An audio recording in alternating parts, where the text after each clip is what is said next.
نحمده ونصلي ونسلم على رسوله الكريم اما بعد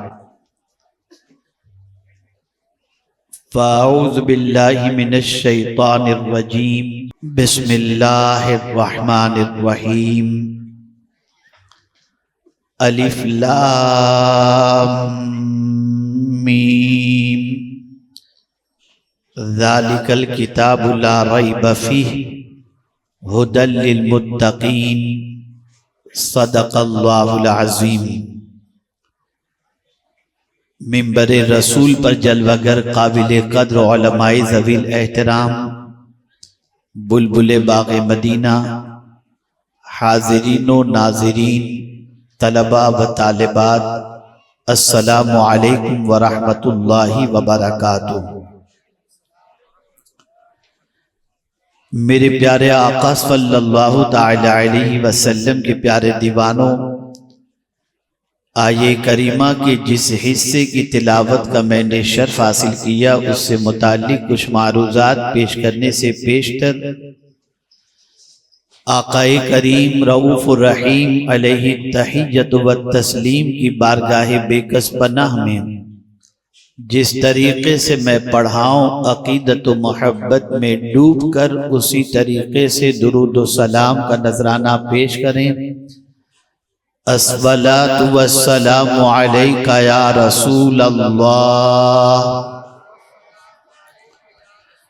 الصلاۃ والسلام علیک یا حبیب اللہ، الصلاۃ والسلام علیک یا نبی اللہ وعلی آلک و اصحابک یا نور اللہ صلی اللہ تعالی علیہ وسلم۔ میرے پیارے آقا صلی اللہ تعالی علیہ وسلم کے پیارے دیوانوں، گلستان علم کے ننھے ننھے پھول آپ اپنے ماتھے کی آنکھوں سے دیکھ رہے ہیں، اور انہی پھول کے اندر ایک گلاب بن کر حافظ قرآن بن کر آپ کی نگاہوں کے سامنے موجود ہے۔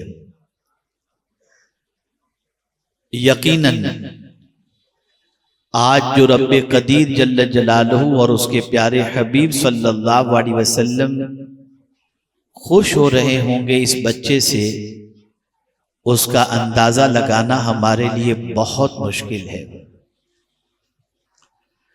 بہت سارے بچوں کو اسناد دی جاتی ہیں، سرٹیفکیٹس دیے جاتے ہیں گریجویشن کے اور دوسری چیزوں کے، وہ بھی قابل قدر ہیں، لیکن اس کتاب کی عظمتوں کا کیا کہنا جس کتاب کی حفاظت کا ذمہ اللہ نے لیا، اور وہ عظیم ترین کتاب جو سیدھا راستہ دکھانے والی کتاب ہے، اس پوری کتاب کو اپنے سینے کے اندر محفوظ کر لینا یہ بہت بڑی سعادت کی بات ہے۔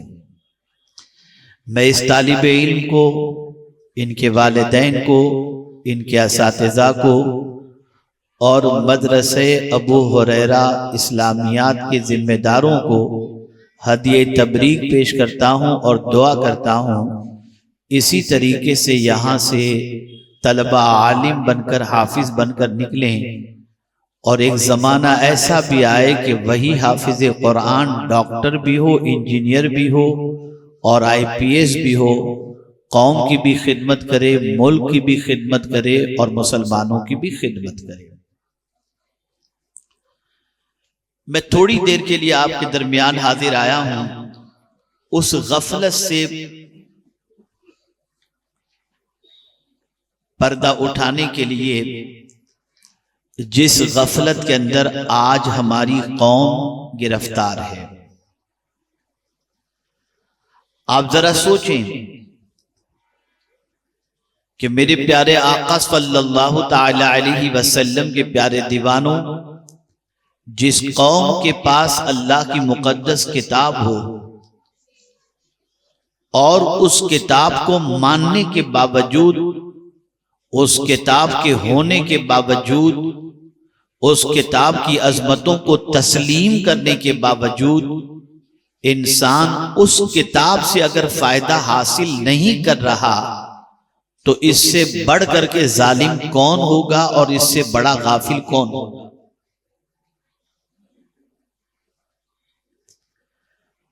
آپ ذرا اندازہ لگائیں، اس کتاب کی ابتدائی کے اندر رب قدیر اس کتاب کی عظمت کو بیان کر رہا ہے، ذالک الکتاب لا ریب فیہ، وہ بلند رتبہ کتاب جس میں کوئی شک کی گنجائش نہیں۔ خود رب قدیر جل جلالہ اس کتاب کے حوالے سے فرماتا ہے بلند رتبہ کتاب۔ اور تاریخ کے اوراق اگر آپ الٹ کر کے دیکھیں تو آپ کو پتہ چلے گا جب تک اس کتاب کے دامن کو مسلمانوں نے تھامے رکھا مسلمان کبھی زوال پذیر نہیں ہوا، اور جب اس کتاب کے دامن کو مسلمان نے چھوڑ دیا مسلمان زوال پذیر بھی ہوا، تباہی اور بربادی کے دہانے پر بھی پہنچا۔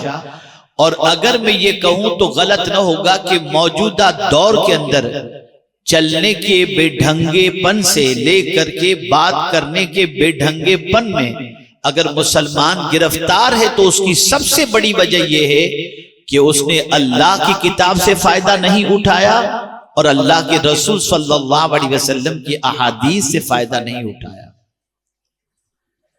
قرآن اللہ کی وہ کتاب ہے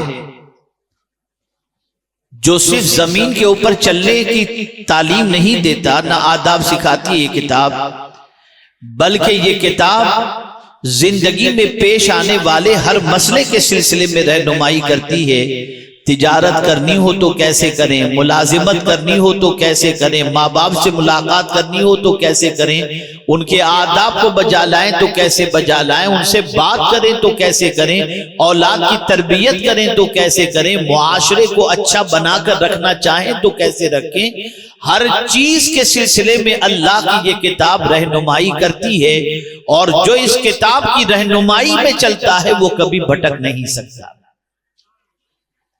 آج ہماری قوم واٹس ایپ کے میسج کے ذریعے تو اپنا دین سمجھنے کی کوشش کر رہی ہے، کوئی بھی میسج بھیج دے، کسی بھی قسم کا دینی میسج بھیج دے، بغیر کسی تحقیق کے فوراً اسے فارورڈ بھی کر دیا جاتا ہے، اسے مان بھی لیا جاتا ہے اور اس پر عمل بھی شروع کر دیا جاتا ہے۔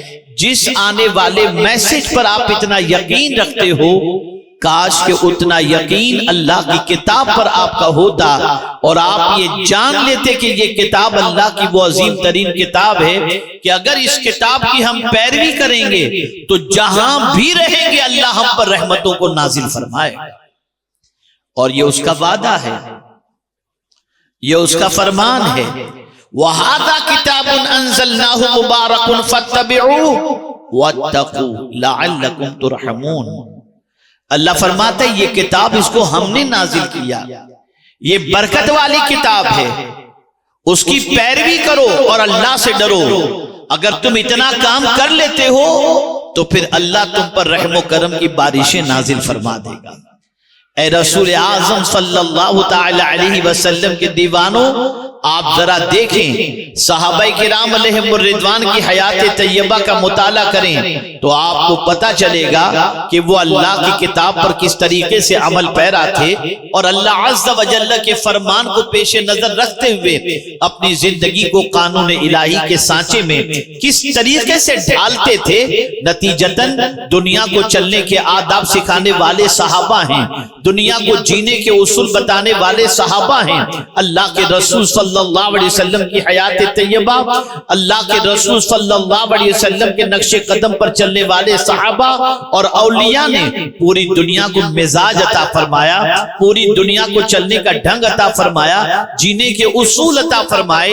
لیکن میں دیکھ رہا ہوں اب ہماری قوم کی نگاہوں کے اندر ہیرو بس گئے، آج ہماری قوم کی نگاہوں کے اندر آپ دیکھیں تو یوٹیوبر بس گئے، ان لوگوں کو دنیا نے اپنی نگاہوں میں بسا لیا اور ان کے جیسی زندگی گزارنے پر آج کا انسان فخر محسوس کر رہا ہے۔ میں آپ سے پوچھنا چاہتا ہوں، آخر قرآن کو ہم فالو کیوں نہیں کر رہے؟ رسول اعظم صلی اللہ علیہ وسلم کی تعلیمات کو ہم کیوں فالو نہیں کر رہے؟ آپ مجھے بتائیں، ان لوگوں کو فالو کرنے کے بعد آپ کتنے متاثر کرنے والے بن گئے، آپ کی زندگی کتنی مؤثر رہی؟ آئیے میں آپ کو بتاتا ہوں صحابہ کرام علیہم الرضوان کا عمل اللہ کی کتاب پر کتنا عظیم تھا، کتنا عظیم تھا۔ اللہ اکبر، میرے پیارے آقا صلی اللہ تعالی علیہ وسلم کے پیارے دیوانوں، امام عالی مقام رضی اللہ المولا تبارک و تعالی عنہ مدینے کی ایک گلی سے گزرتے ہیں، اور جب آپ گزر رہے تھے اس وقت آپ سواری پر تھے اور کنارے پر کچھ غریب مسکین، جیسے عام طور پر آدمی راستے سے گزرتا ہے تو آپ دیکھتے ہوں گے کہ راستے کے کنارے پر کچھ غریب بیٹھ کر کے کھا رہے ہوتے ہیں، پی رہے ہوتے ہیں، اور اس طریقے سے وہ اپنی زندگی گزار رہے ہوتے ہیں۔ اللہ اکبر، امام عالی مقام راستے سے گزر رہے ہیں مدینے کے، ایک گروپ بیٹھا ہوا تھا غریبوں کا، وہ کھانا کھا رہے تھے، ان کی نظر امام حسین پر پڑی تو امام حسین کو دیکھنے کے بعد کھڑے ہو گئے ادباً، اور کھڑے ہونے کے بعد عرض کرتے ہیں حضور آپ بھی تشریف لائیں۔ جیسا کہ عام طور پر کوئی کھانے والا کھا رہا ہوتا ہے تو کوئی نکلتا ہے تو کہتا ہے کہ آئیے آپ بھی تشریف لائیں، یا کسی معزز کا گزر ہوتا ہے تو اسے بھی آنے کی دعوت دی جاتی ہے۔ امام حسین رضی اللہ تعالی عنہ سواری سے اتر جاتے ہیں، ان غریبوں کے ساتھ بیٹھ کر کھانا کھاتے ہیں، اور اس کے بعد ان غریبوں سے فرماتے ہیں تم بھی میرے یہاں آ جانا، میں آج تم کو دعوت دیتا ہوں، تم سب میرے گھر آنا تاکہ میں بھی تمہاری ضیافت کر سکوں۔ یہ کہہ کر امام حسین سواری پر سوار ہو گئے۔ اللہ اکبر، جب سواری پر سوار ہوئے تو تاجدار کربلا کی آنکھوں سے آنسو جاری تھے۔ معتقدین نے پوچھا حضور کیا بات ہے، آپ کی آنکھوں میں اس وقت آنسو ہیں، رونے کی وجہ کیا ہے؟ قرآن پر عمل کا جذبہ دیکھیے، قرآن کی پیروی کا جذبہ دیکھیے۔ تاجدار کربلا نے برجستہ فرمایا جب ان غریبوں نے مجھے دعوت دی کہ آئیے ہمارے ساتھ بیٹھ کر کھائیے، یہ فٹ پاتھ پر رہنے والے، یہ کمزور، یہ ناتواں بچا کچا کچھ کھا رہے تھے، اور جب انہوں نے دعوت دی مجھے فوراً اللہ کی کتاب یاد آ گئی اور اللہ کا فرمان یاد آ گیا کہ اللہ تکبر کرنے والے سے محبت نہیں کرتا۔ میں فوراً نیچے اترا، ان کے ساتھ کھانا کھایا، اور کھانے کے بعد اب سواری پر بیٹھ کر اس لیے رو رہا ہوں کہ اے اللہ تیرا شکر ہے کہ تو نے اپنی کتاب پر عمل کرنے کا مجھے موقع عطا فرمایا۔ اے رسول اعظم صلی اللہ علیہ وسلم کے دیوانوں، آپ ذرا دیکھیں قرآن ہمیں کیا کیا حکم دے رہا ہے۔ قرآن کہہ رہا ہے اقیموا الصلاۃ، ہم نماز نہیں پڑھتے۔ قرآن کہتا ہے واجتنبوا قول الزور، جھوٹ سے بچو، مسلمان نہیں بچتا۔ قرآن کہہ رہا ہے قل للمؤمنین یغضوا من ابصارہم ویحفظوا فروجہم، آدمی اپنی نگاہوں کو نیچی نہیں رکھ رہا، آدمی پھاڑ پھاڑ کر نگاہوں سے غیروں کو دیکھتا ہوا نظر آتا ہے۔ آپ ذرا دیکھیں تو صحیح قرآن کے فرمان کو، احل اللہ البیع وحرم الربا، اللہ نے بزنس کو حلال کیا اور سود کو حرام کیا۔ یہ سارے احکام قرآن مقدس میں موجود ہیں۔ قرآن کہتا ہے کہ ماں باپ کے سامنے اف نہ کہو، اما یبلغن عندک الکبر احدہما او کلاہما فلا تقل لہما اف ولا تنہرہما، لیکن بچہ آج ماں باپ کی عزت کرتا ہوا دکھائی نہیں دیتا۔ قرآن کہتا ہے لوگوں سے بات کرو، وقولوا للناس حسنا، لوگوں سے اچھی بات کہو۔ میں بڑی معذرت کے ساتھ عرض کروں گا، یہ جس بستی میں آ کر میں گفتگو کر رہا ہوں، جس علاقے میں آ کر میں گفتگو کر رہا ہوں، مجھے بتانے کی ضرورت نہیں کہ یہاں کے بچے کتنی ماں بہن کی گندی گالیاں دیتے ہوئے نظر آئیں گے۔ اللہ ماشاءاللہ سب کی بات میں نہیں کہتا۔ وجہ کیا ہے، سبب کیا ہے کہ گھروں کے اندر ماں اور باپ جب جھگڑتے ہیں تو گندی گالیاں دیتے ہیں، نتیجتاً بچوں کی زبان پر بھی گالیاں آ جاتی ہیں۔ آپ ذرا سوچو، غربت کی چکی میں پیسے جانے والے علاقوں کے اندر دین کی پوزیشن یہ ہے کہ اللہ کے فرمان کے خلاف زندگی گزر رہی ہے، طبیعت کے مطابق زندگی گزر رہی ہے، گانے باجے تماشوں میں زندگی گزر رہی ہے، نماز ترک کرنے میں زندگی گزر رہی ہے، ڈرگز سپلائی کرنے میں زندگی گزر رہی ہے، شراب اور جوے کے اڈے میں زندگی گزر رہی ہے۔ اللہ ماشاءاللہ سب ایسے نہیں۔ اگر آپ چاہتے ہو کہ حالات بدل جائیں، مزاج بدل جائے، اللہ عز و جل کامیابی سے ہمکنار فرمائے، فرمائے تو آپ کو بہت زیادہ کچھ کرنے کی ضرورت نہیں. جو کچھ قرآن کہتا ہے اس پر عمل کرو. جس سے بچنے کا حکم دیتا ہے اس سے بچو, اور حضور جو دے رہے ہیں اسے قبول کرو. جس سے منع کر رہے ہیں اس سے باز آ جاؤ. تمہاری دنیا بھی سنور جائے گی اور تمہاری آخرت بھی سنور جائے گی. میں ان ننھے سے بچوں کے ماں باپ کو ہدیہ تبریک پیش کرتا ہوں. ممکنات میں سے ہے جتنا اچھا یہ بچے قرآن پڑھتے ہوں گے شاید ان کے والدین نہ پڑھتے ہوں.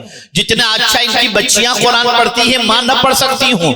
ہو سکتا ہے ممکنات میں سے ہے اس لیے کہ انہوں نے تو اپنا بچپنا پتہ نہیں کیسے گنوایا, یا انہوں نے بچپنے میں سیکھا, اللہ بہتر جانے. لیکن اتنا میں ضرور جانتا ہوں کہ اس مجمع کے اندر سے اگر میں 40% لوگوں سے کہوں کہ کھڑے ہو کر ہاتھ اونچا کر کے مجھے بتائیے کہ صحیح طور پر قرآن پڑھنا تجوید کے ساتھ کتنے لوگ جانتے ہیں, تو میں سمجھتا ہوں سوائے شرمندگی کے, ندامت کے اور کوئی چیز حاصل نہیں ہو سکتی. لیکن اللہ کے شکر پر میں اتنا ضرور کہہ سکتا ہوں کہ یہاں بیٹھے ہوئے یہ بچے, اگر ان میں سے میں 40% بچوں کو کھڑا کروں جو ناظرہ پڑھنے والے ہیں تو وہ ایسا قرآن سنائیں گے کہ دل باغ باغ ہو جائے گا. رسول اعظم صلی اللہ تعالی علیہ وسلم کے دین کی پیروی کی بنیاد پر اور حصول علم کی بنیاد پر ان کی طبیعت, ان کا مزاج, ان کی سوچ پاکیزہ بنتی چلی جائے گی. آپ اپنے بچوں کو ان مکاتب کے اندر بھیجیں. ہم کبھی یہ نہیں کہتے کہ آپ دنیاوی ایجوکیشن نہ سکھاؤ, لیکن یہ ضرور کہیں گے کہ دین کو پرائرٹی دو. نماز سکھاؤ, قرآن سکھاؤ, کلمہ سکھاؤ, مورل ایجوکیشن سکھاؤ, ماں باپ کا ادب سکھاؤ, پڑوسیوں کے حقوق سکھاؤ, ملک کا ادب سکھاؤ, ملک کے اندر کیسے رہنا چاہیے سارے طریقے سکھاؤ. اسی کے ساتھ ساتھ دنیاوی تعلیم کے لیے بھی وہ جائے تو اس طریقے سے جائے کہ اس کا کردار اتنا پاکیزہ اور صاف ستھرا ہو کہ ماں اور باپ, کوئی باپ برتن مانج کر کے, کوئی باپ قرض لے کر اپنے بچے کو ڈاکٹر بنانا چاہتا ہے, لیکن وہ وہاں جانے کے بعد لڑکیوں کے چکر میں پھنس کر ڈگری بھول جائے, تعلیم بھول جائے. یہ نہ ہونا چاہیے. اس لیے اس کو اگر آپ بہت اچھا انسان دیکھنا چاہتے ہیں تو جو مولڈ ہونے کی عمر ہے, جو بچپنے کی عمر ہے, اسی میں اس کا مزاج درست کر دیا جائے, اس کا کردار درست کر دیا جائے, اس کی سوچ درست کر دی جائے اور پاکیزہ ماحول اسے فراہم کیا جائے تاکہ یہ بچہ مستقبل میں ہماری آنکھوں کی ٹھنڈک بن سکے. الحمدللہ یہ مکتب یہاں پر چل رہا ہے مدرسہ ابو ہریرہ کے نام سے. اللہ کا فضل ہے, بچے آ رہے ہیں, پڑھ رہے ہیں, اور جو کچھ پڑھ رہے ہیں اور سیکھ رہے ہیں یہ آپ کی نگاہوں کے سامنے ہے. میں گزارش کروں گا کہ اس قسم کے مکاتب قائم کریں تاکہ ایک اچھا انسان معاشرے کے اندر یہ مکاتب دے سکے, اور ان مکاتب کے پڑھنے والے بچے اللہ عز و جل کی فرما برداری اور رسول رحمت صلی اللہ علیہ وسلم کی فرما برداری میں اپنی زندگی گزار سکیں. یاد رکھیں, بس ایک بات عرض کر کے میں اپنی گفتگو ختم کرتا ہوں. میرے پیارے آقا صلی اللہ علیہ وسلم کے پیارے دیوانوں, ایک مرتبہ نہیں بے شمار مرتبہ آپ نے یہ واقعہ سنا ہوگا, لیکن صرف آپ کو یاد دلانے کے لیے یہ واقعہ آپ کے سامنے عرض کر رہا ہوں. جانتے ہو ایک عورت امید سے تھی, شوہر بڑا پاپی تھا. شوہر نے مرنے سے پہلے جب اس کو پتہ چل گیا کہ میری زندگی مختصر ہے, مہلک مرض کے اندر گرفتار تھا, تو اس نے اپنی بیوی سے کہا تمہارے شکم کے اندر جو بچہ پرورش پا رہا ہے اس بچے کی ولادت کے بعد میں تم کو وصیت کرتا ہوں کہ بچے کو مدرسے میں پڑھنے کے لیے بھیجنا تاکہ یہ بچہ قرآن سیکھ سکے. کچھ دنوں کے بعد شوہر کا انتقال ہوا, عورت نے بیٹا جنم دیا. بیٹا جب بولنے کی عمر کو پہنچا, عورت کو شوہر کی وصیت یاد آ گئی. اللہ اکبر, عورت نے بچے کا ہاتھ پکڑا, بچے کو لے کر مدرسے میں پہنچی. بچے نے پڑھنا شروع کیا. استاد نے ہکلاتی ہوئی زبان جو بچے کی تھی اس بچے سے کہا پڑھو بیٹا بسم اللہ الرحمن الرحیم. جیسے ہی بچے نے یہ پڑھا اللہ کی رحمت کو پیار آ گیا. میرے کریم نے فرشتوں سے فرمایا اس کے باپ پر سے عذاب کو اٹھا لو, اس لیے کہ جس کا بچہ زمین کے اوپر مجھے رحمان و رحیم کہہ کر پکارتا ہو میں اس کے باپ کو قبر میں عذاب نہیں دے سکتا. اٹھا لو اس کے باپ پر سے عذاب. پتا چلا اگر بچے کو آپ نے قرآن سکھایا تو یہ آپ کی نجات کا سامان بنے گا, یہ آپ کی بخشش کا سامان بنے گا. مت حقارت کی نظر سے علماء کو دیکھو, مت حقارت کی نظر سے حافظ قرآن کو دیکھو، مت حقارت کی نظر سے علماء ذویل احترام کو دیکھو۔ آپ یہ سوچتے ہوں گے یہ کما کے کتنا کمائیں گے؟ میاں یہاں کی کمائی اپنی جگہ پر ہے، آخرت کی کمائی بہت عظیم ہے۔ یاد رکھیں، اپنے بچوں کو دینی شعور لائیں، اپنے بچوں میں دینی بیداری لائیں، اپنے بچے کو اچھا انسان بنائیں، ڈاکٹر بھی بنائیں، انجینئر بھی بنائیں، لیکن ساتھ ہی ساتھ اسے اخلاق بھی سکھائیں، تاکہ مفلسی کے اگر پھندے کے اندر وہ پھنس جائے تو کوئی اسے ڈرگ سپلائی کرنے کے لیے تیار نہ کرے۔ اس کی غریبی کی وجہ سے چاہے کوئی عورت ہو غربت کی چکی میں پیسی جا رہی ہو تو اس غربت کی بنیاد پر وہ آبرو بیچنے پر مجبور نہ ہو جائے۔ اس کے پاس اتنا علم ہونا چاہیے کہ اس کا توکل اپنے رب پر ہو، پالنہار حقیقی پر ہو کہ معبود برحق نے جب پیدا کیا ہے تو رزق بھی وہی عطا فرمائے گا۔ یہ ساری تعلیمات دینی ادارے کے اندر ملے گی، مکاتب کے اندر ملے گی۔ اور یہ بچہ جب قرآن پڑھنے اور بات یاد آ گئی تو عرض کرتا ہوا چلوں، آپ مجھے بتاؤ، اپنے ایک ننھے سے بچے کا تصور دل و دماغ میں لاؤ۔ ایک ننھا سا بچہ جس کی عمر 1.5 سال کی کم و بیش ہوتی ہے، وہ بچہ آپ کا پہلا بچہ ہے، اور وہ بچہ جب پہلی مرتبہ اپنی زبان سے ہکلاتی ہوئی زبان کے اندر آواز کے اندر کہتا ہے ابا، اتنا کہتا ہے تو آپ اپنا پورا پیار اس پر انڈیل دیتے ہیں، سینے سے لگا لیتے ہیں کہ میرے بچے نے مجھے ابا کہہ کر کے پکارا۔